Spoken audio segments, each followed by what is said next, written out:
If you have ever listened to a discussion between animal breeders, you may have noticed that they are always talking about the breeding values of their animals. And indeed, the breeding value is a central concept in animal breeding. But what is this breeding value and why are breeders so obsessed with it?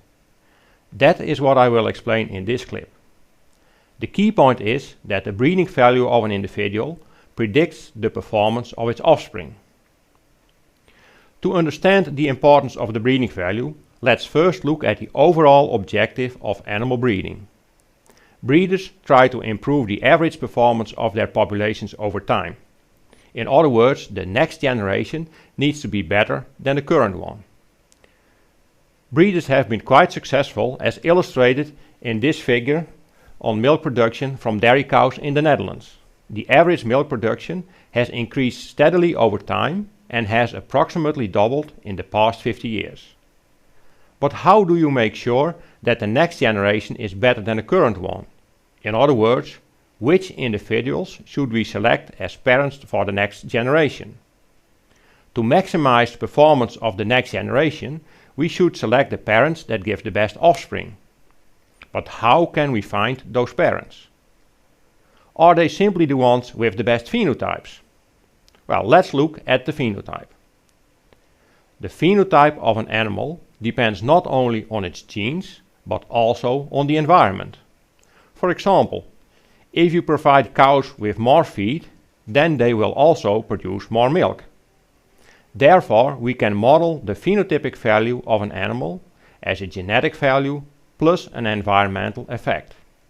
We say that phenotypic value is genotypic value plus environmental effect.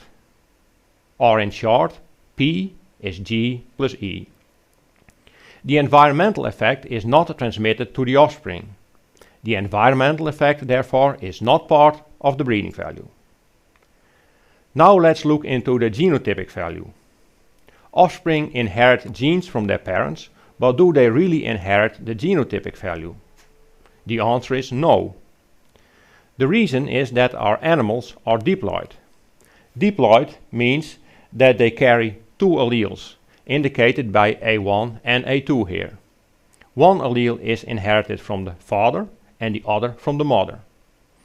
In Mendelian inheritance, the genotype is split up during meiosis and gametes are produced that carry only a single allele. In other words, gametes are haploid. Because gametes are haploid, offspring do not inherit complete genotypes, but they inherit a single allele at each locus. Therefore, to predict the performance of offspring, we have to consider the effects of alleles rather than of genotypes. This is the key difference between the genotypic value and the breeding value. The genotypic value represents the effect of the entire genome of an individual. The breeding value, in contrast, represents the effects of the alleles in an individual. The genotypic value may differ from the breeding value because alleles may interact with each other. This may occur both within and between loci. In other words, the effect of an allele may depend on the other alleles present in the genotype. For example, with the recessive disorder shown on the slide here, the recessive allele A2 affects the phenotypic value only when the other allele is also A2. Only in that case the individual is sick. If the recessive allele is accompanied by a dominant allele indicated by A1, then the phenotype is not affected. Part of the genotypic value, therefore, originates from interactions between alleles. Hence, we can split the genotypic value into effects of alleles and remaining interaction effects. The breeding value is the sum of the effects of all alleles in an individual and is usually denoted by the symbol A. Interactions between alleles at the same locus are called dominance, while interactions between alleles at different loci are called epistasis. Because a parent transmits half of its alleles to its offspring, half the breeding value is inherited by the offspring. The dominance, epistatic and environmental components of the phenotype are not inherited. Breeders therefore focus on the breeding value because it represents the effect that is transmitted to the offspring.